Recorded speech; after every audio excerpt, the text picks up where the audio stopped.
Grade inflation? Not on my watch. I've seen it before, a parent storming into the professor's office, arms crossed and a scowl etched on their face. But never in my 3 years of college had I witnessed such brazen entitlement as when Sarah Jenkins burst into Dr. Thompson's lecture hall during our midterm review session. It was a typical Wednesday afternoon at 2:09 p.m., with the usual chatter dying down as students settled in for the discussion portion of class. Dr. Thompson began to explain the grading rubric, highlighting key points and providing examples of what constituted an A-grade paper. That's when Sarah appeared, her heels clicking on the tile floor like a ticking time bomb. "My daughter is being unfairly graded," she declared, her voice rising above the din of the classroom. "I demand to speak with you about this, Dr.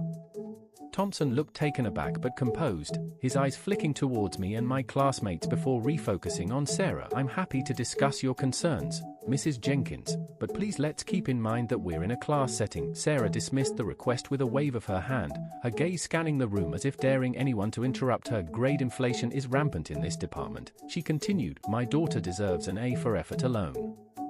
Dr. Thompson sighed and slid a paper across his desk towards Sarah. "I'd be happy to walk you through the rubric, Mrs. Jenkins. It's time-stamped on here, so you can see exactly how your daughter was graded." Sarah snatched the paper from the desk, her eyes scanning it with a mixture of disdain and confusion.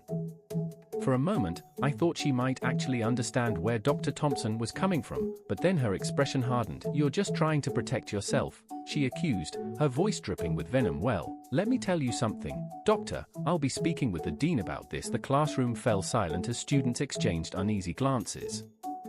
Dr. Thompson's face remained impassive, but his eyes flashed with a hint of frustration. I watched in horror as Sarah stormed out of the lecture hall, leaving behind a trail of awkwardness and unease. It was clear that she had no intention of listening to reason or understanding her daughter's mistakes. As we filed out of class 15 minutes early, I couldn't help but wonder what other surprises this semester held in store for us. Dr. Thompson approached me as I packed up my things. "You okay?" he asked quietly. I nodded, feeling a mixture of emotions, embarrassment, anger, and sadness. "Yeah, I'm fine." He placed a reassuring hand on my shoulder. "Hey, don't worry about it. It's not your fault that Mrs. Jenkins can't accept her daughter's grades." We stood there for a moment, the tension in the air slowly dissipating as students began to disperse. As I walked out of the lecture hall, I couldn't help but feel a sense of admiration for Dr. Thompson and a renewed determination to prove myself in his class.